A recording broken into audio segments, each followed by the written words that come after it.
A clean-shaven J-Dev is back at it, here to give everyone another Game of Thrones Season 6 episode review video.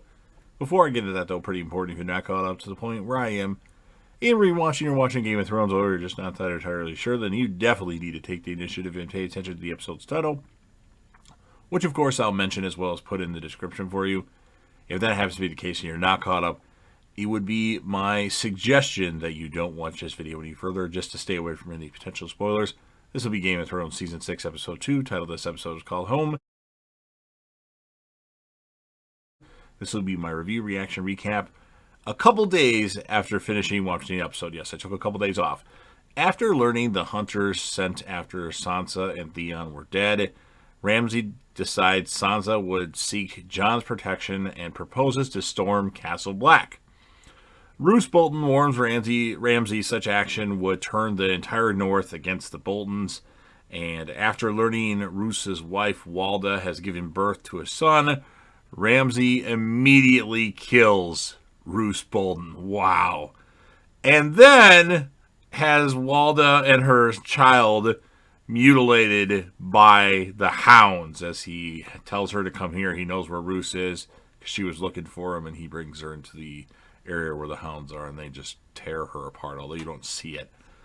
Ramsay is one motherfucker you don't want to fuck with. He'll chop your dick off, he'll kill you, he'll do many things. And then while continuing north, Sansa learns Brienne saw Arya alive before losing her in the Vale. Confident that Brienne and Podrick can protect Sansa, Theon states that he intends to return home to the Iron Isles. And then as Myrcella's body lies in the state in the Great Sept of Baelor, Jaime is approached by the High Sparrow. Jaime threatens the High Sparrow for Cersei's treatment. The High Sparrow, undaunted, responds that the Faith Militant has the power to overthrow an empire, which unnerves Jaime because, solo, they're a bunch of poor people that are struggling, but together, they're like, you can't stop them. Cersei is actually forbidden to leave the Red Keep for Myrcella's funeral by Tommen in an effort to protect her from the Sparrows. Now, Tommen later apologizes to her and asks her to teach him how to be strong so he can protect people he loves. At council with Varys, Missandei, and Grey Worm, Tyrion learns that Astapor and Yunkai have been retaken by the Masters. Knowing that they need the dragons to defend Meereen, Tyrion heads to Viserion and Rhaegal's chamber to free them. And then, while a little hesitant at first, the dragons do not attack Tyrion, surprisingly, and allow him to undo their shackles before retreating deeper into the chamber. And as Tyrion kind of goes back up to the top of the chamber from the out, where you enter, Varys just kind of looks at him like, what the fuck? How did you know that was going to happen? Tyrion didn't know what was going to happen. He just did what he thought was right. Arya continues to duel with the waif, but still performs poorly. After one particular defeat, Arya is surprised when Jaqen H'ghar appears and attempts to tempt her with food, bedding, and the return of her vision.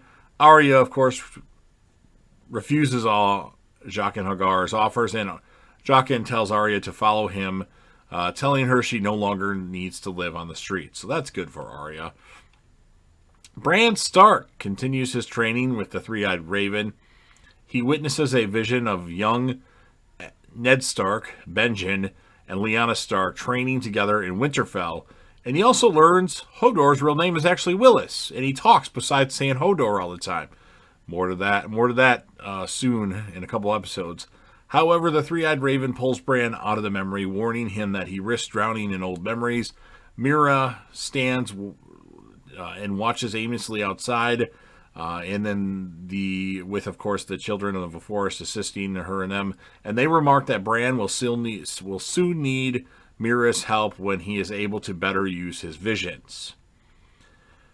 Balon Greyjoy is actually assassinated by his brother Euron, who throws him off the bridge to his death. At Balon's funeral, Yara Greyjoy swears vengeance against Balon's killer, but is reminded by her uncle a drowned priest, that her position as successor depends on the results of the King's Moot, a ceremony where the Ironborn elect their new leader.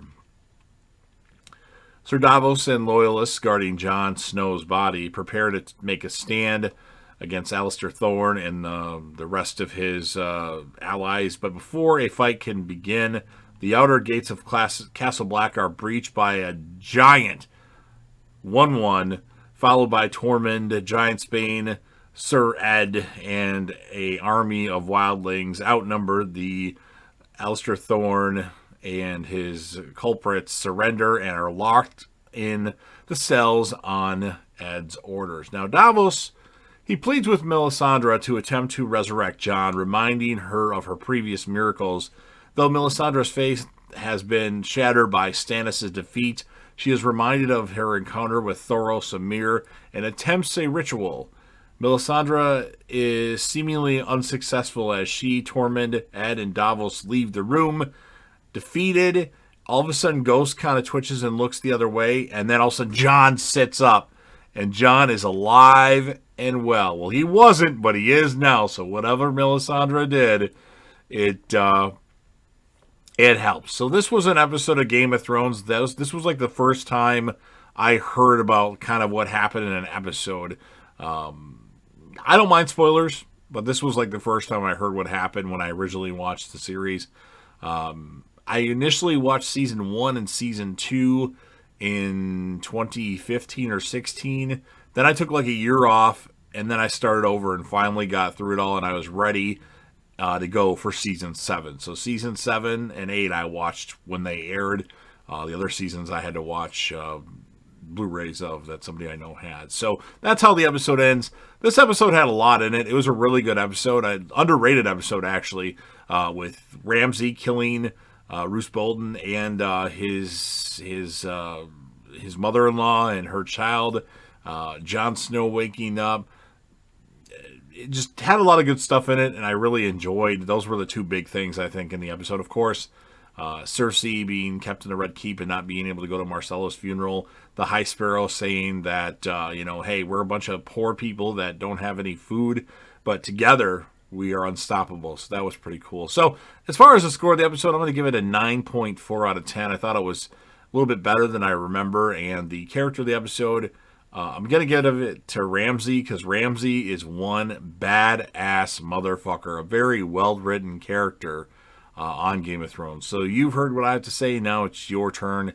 If you're a fan of Game of Thrones, which I'm sure you are, even if you don't like the last couple seasons, even if you're mad that D&D didn't have George R.R. Martin's material anymore and they just kind of went off on their own, be sure to smash that like button. If you know anybody that would be interested in this, go ahead and share the video with them. Sound off in the comment section about your thoughts. What did you think of this episode? Tell me what you remember. If you remember the episode really well, score the episode. If you remember your favorite moment, leave that. And, of course, your character of the episode or anything really Game of Thrones related. And then, of course, last but certainly not least, don't forget to hit that sub button. Subscribe to the channel. Join the team. Show your damn support, because I want to go to their channel and be a part of something special, as JDev will return.